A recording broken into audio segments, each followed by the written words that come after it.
Good morning all of you. आज हम 5th class में 6th चैप्टर कोमल हरियाली पढ़ेंगे।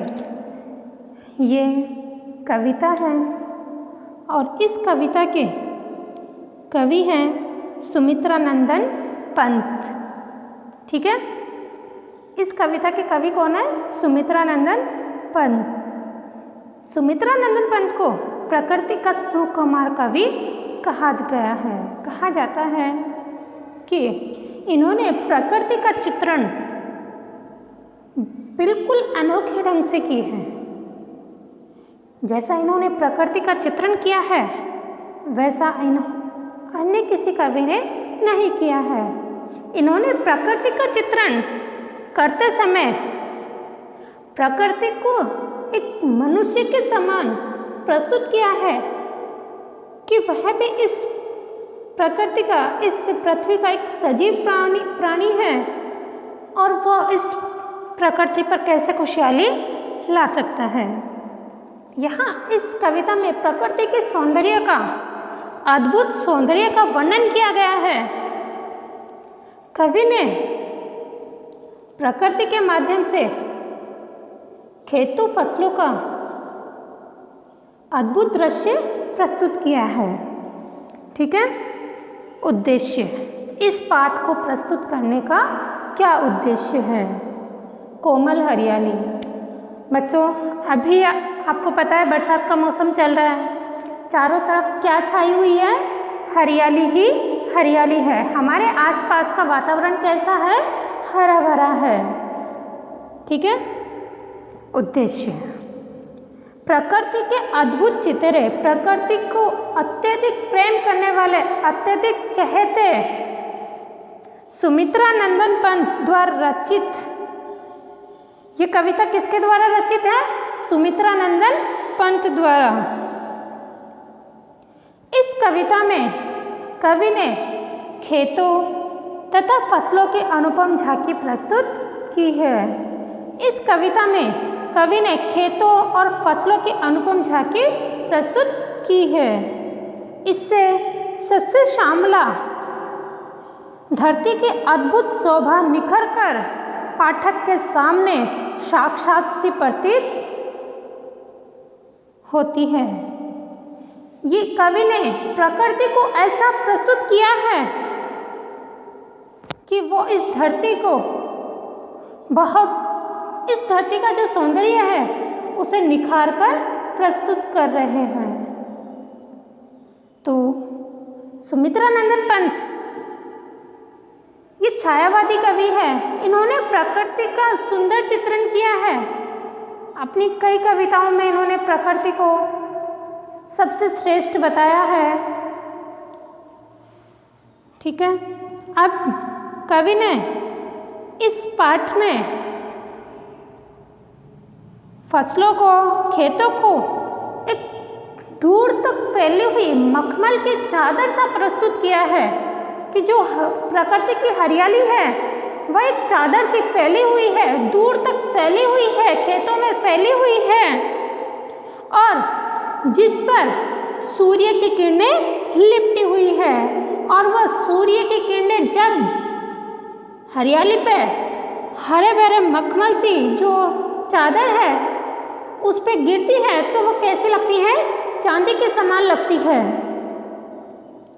कवि ने यहाँ प्रकृति के तन को हरे भरे तिनकों से सजाया हुआ बताया है। उन्होंने बताया है कि जो प्रकृति का तन है उस पर हरा खून दिखाई दे रहा है। और कवि कहते हैं कि जो आकाश है, नीला आकाश है, वह पृथ्वी पर, जो सांवली पृथ्वी है उस पर बिल्कुल झुका हुआ है। कवि कहते हैं कि जो वसुधा है, जो पृथ्वी है, वह भी कम सुंदर नहीं है। उस पे जो गेहूं जो की बालियां हैं, जो अरहर सनई के जो पौधे हैं, जो उनकी जो फलियां हैं, वो ऐसा लग रहा है जैसे उन्होंने पृथ्वी पर कमरबंद बांध रखा हो और वह पृथ्वी पर बहुत सुंदर लग रही है। पृथ्वी का सौंदर्य लगातार बढ़ा रही है। कवि कहते हैं कि जब सरसों की फसल आती है, सरसों में फूल खिलने लगते हैं तो हल्के हल्के उनसे सुगंध निकलती है।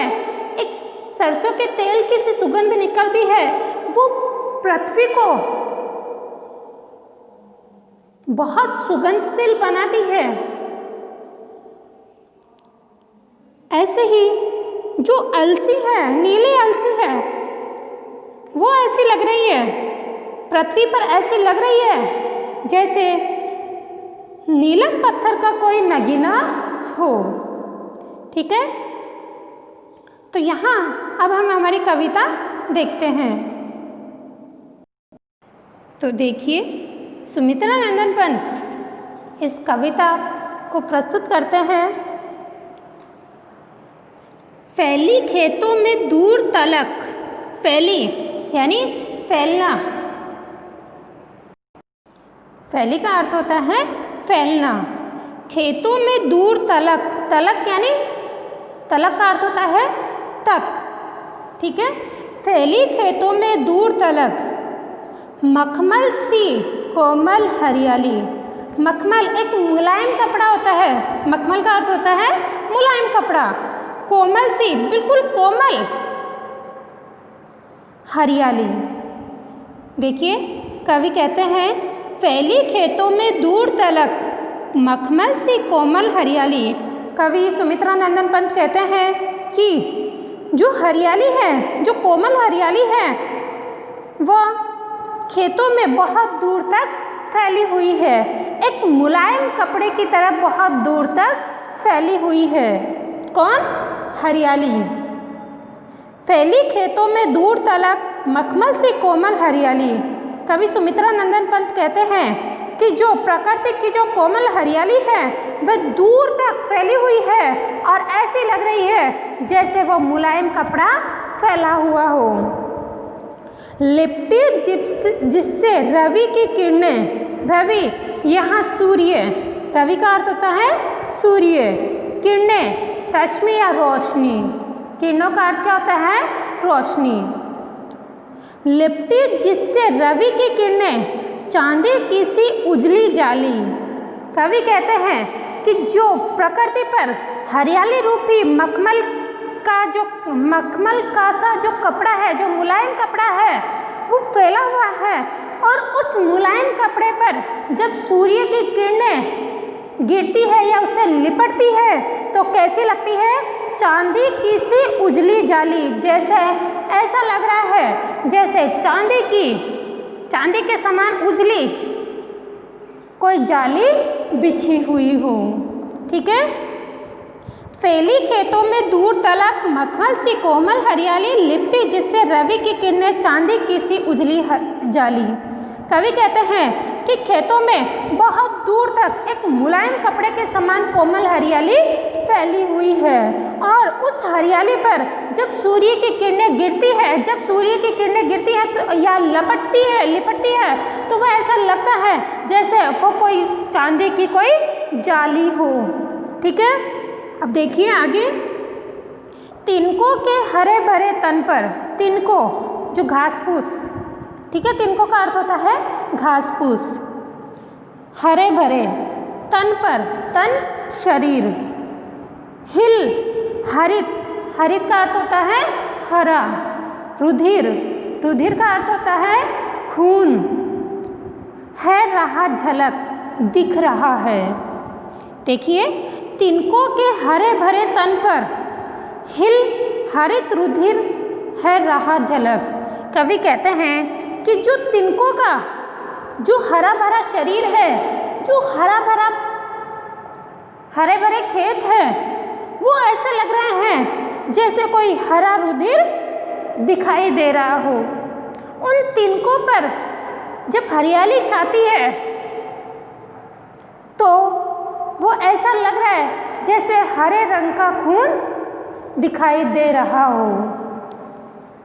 श्यामतल भूतल पर झुका हुआ नभ का चिर निर्मल नील फलक, देखिए, श्यामल सांवली, भूतल जमीन, ठीक है, नभ आकाश, चिर, चिर का होता है, चिर का अर्थ होता है सदैव, निर्मल स्वच्छ, ठीक है, नील नीला, फलक पट्टी, ठीक है, श्यामल भूतल पर झुका हुआ, सांवली जमीन पर धरती पर झुका हुआ, नभ का चिर निर्मल नील फलक, जो आकाश की नीली पट्टी है वो सदैव स्वच्छ लग रही है। देखिए, श्यामल भूतल पर झुका हुआ, नभ का चिर निर्मल नील फलक। कवि सुमित्रा नंदन पंत कहते हैं कि जो आकाश का जो सदैव स्वच्छ रहने वाली जो नीली पट्टी है वो जब जमीन पर, सांवली जमीन पर, वो आकाश सांवली जमीन पर झुका हुआ प्रतीत हो रहा है। देखिए, तिनकों के हरे भरे तन पर हिल हरित रुधिर है रहा झलक। कवि कहते हैं कि जो तिनकों का हरा भरा शरीर है उस पर हरे रंग का रुधिर झलक रहा है, दिख रहा है। श्यामल भूतल पर झुका हुआ, नभ का चिर निर्मल नील फलक। कवि कहते हैं कि इस धरती पर, जो सांवली धरती है, इस पर आकाश का सदैव स्वच्छ रहने वाला या सदैव नीली पट्टी झुकी हुई है। रोमांचित सी लगती वसुधा, ठीक है, आगे वाला देखिए, रोमांचित सी लगती वसुधा, आई जो गेहूं में बाली, अरहर सनई के सोने की किनकियां है शोभाशाली। देखिए, रोमांचित, पुलंकित करने वाली, वसुधा, वसुधा का अर्थ होता है पृथ्वी, पुलंकित करने वाली जो पृथ्वी है, आई जो गेहूं में बाली, उस पृथ्वी पर जो फसल है, फसलें जिनमें रबी की फसल है, गेहूं और जौ, उन गेहूं और जौ में बालियां निकलने लग गई है, उनमें बाल निकलने लग गए हैं। और जब वह गेहूं की बालियां लहरा रही है, वो ऐसा लग रहा है, वो जब लहराती है तब ऐसा लगता है कि पृथ्वी रोमांचित हो रही है, पृथ्वी बहुत खुश है। अरहर सनई की सोने की किनकियां है शोभाशाली।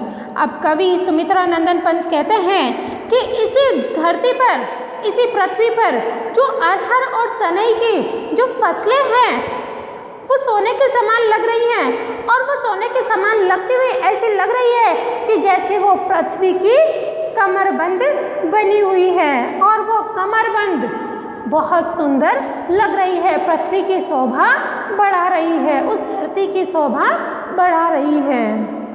देखिए एक बार और, रोमांचित सी लगती वसुधा, आई जो गेहूं में बाली। कवि कहते हैं कि जब गेहूं और जौ की फसल में बाल निकलते हैं और वह लहराते हैं तो वसुधा, पृथ्वी रोमांचित हो उठती है, पृथ्वी बहुत खुश हो जाती है। अरहर सनई की सोने की किनकियां है शोभाशाली।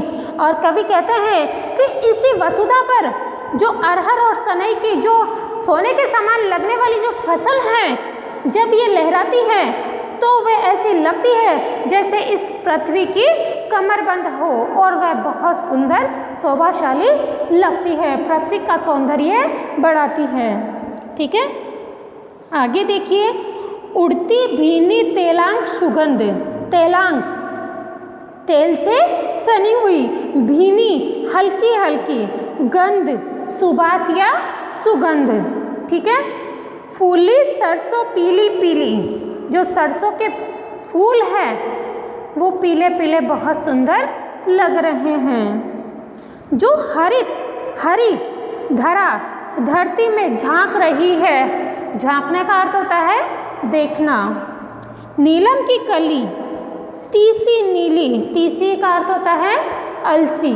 तो देखिए, उड़ती भीनी तेलाक सुगंध, गंध, फूली सरसों पीली पीली। कवि कहते हैं कि जब सरसों की फसल लहराती है, जब सरसों की फसल में पीले पीले फूल निकल जाते हैं तो चारों तरफ हल्की हल्की सरसों के तेल की सी सुगंध आने लग जाती है।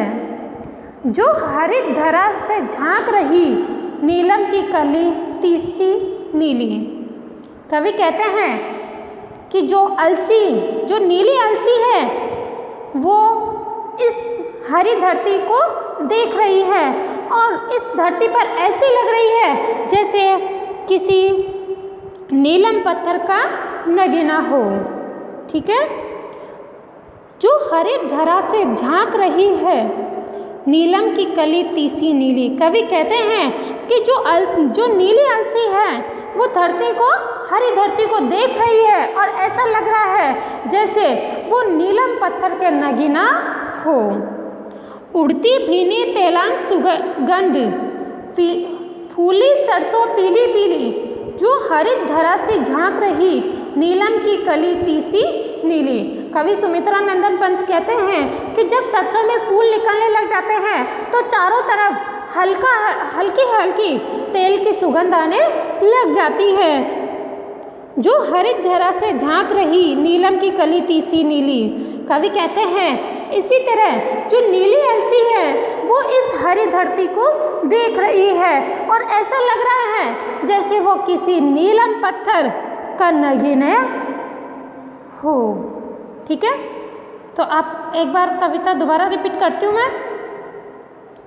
फैली खेतों में दूर तलक मखमल सी कोमल हरियाली, लिपटी जिससे रवि की किरणें चांदी की सी उजली जाली। कवि कहते हैं कि जो खेतों में हरियाली छाई हुई है वह बहुत दूर तक है और वो दूर तक फैली हुई ऐसी लग रही है जैसे किसी मुलायम कपड़े की तरह फैली हुई हो। और उसी पर जो सूर्य की किरणें गिरती है, जो सूर्य की किरणें लिपटती है वो ऐसी लगती है जैसे कोई उजली चांदी की जाली बिछी हुई हो। तिनकों के हरे भरे तन पर हिल हरित रुधिर है रहा झलक, श्यामल भूतल पर झुका हुआ नभ का चीर निर्मल नील फलक। कवि कहते हैं कि जो तिनकों का हरा भरा शरीर है उस पर जो हरियाली छाती है तो ऐसा लगता है जैसे हरे रंग का खून झलक रहा हो, दिख रहा है। श्यामल भूतल पर झुका हुआ नभ का चीर निर्मल नील फलक। कवि कहते हैं कि जो आकाश है जो सदैव निर्मल रहता है उसकी नीली पट्टी पृथ्वी श्यामली पृथ्वी पर झुकी हुई है। रोमांचित से लगती वसुधा आई जो गेहूं में बाली, अरहर सनई की सोने की किणकियां है शोभाशाली। कवि कहते हैं कि जब पृथ्वी पर गेहूं जो कि फसल लहराती है उनमें बालियां निकलती है तो पृथ्वी रोमांचित हो जाती है, पृथ्वी खुश हो जाती है। और अरहर सनई की सोने की किणकियां हैं शोभाशाली। कवि कहते हैं कि जो अरहर और सनई की जो फसल है वो सोने के समान लगती है और वह ऐसी लगती है जैसे पृथ्वी का कमरबंद हो, वसुधा का कमरबंद हो और वह वसुधा की शोभा बढ़ा रही है। उड़ती भीनी तेलांग गंध फूली सरसों पीली पीली, जो हरित धरा से झांक रही नीलम की कली तीसी नीली। कवि कहते हैं कि जब सरसों की फसल में फूल लहराने लग जाते हैं, फूलों से जो हल्की हल्की गंध निकलती है, सुगंध निकलती है, वह बहुत अच्छी लगती है। कवि कहते हैं जो हरित धरा से झांक रही है नीलम की कली तीसी नीली। कवि कहते हैं कि जो नीली अलसी है वो इस हरियाली रूपी हरियाली धरती को देख रही है, झांक रही है और वो झांकती हुई ऐसी लग रही है जैसे किसी नीलम पत्थर का नगीना हो। ठीक है, इस कविता को आप अपनी कॉपी में लिखेंगे। ठीक है, धन्यवाद।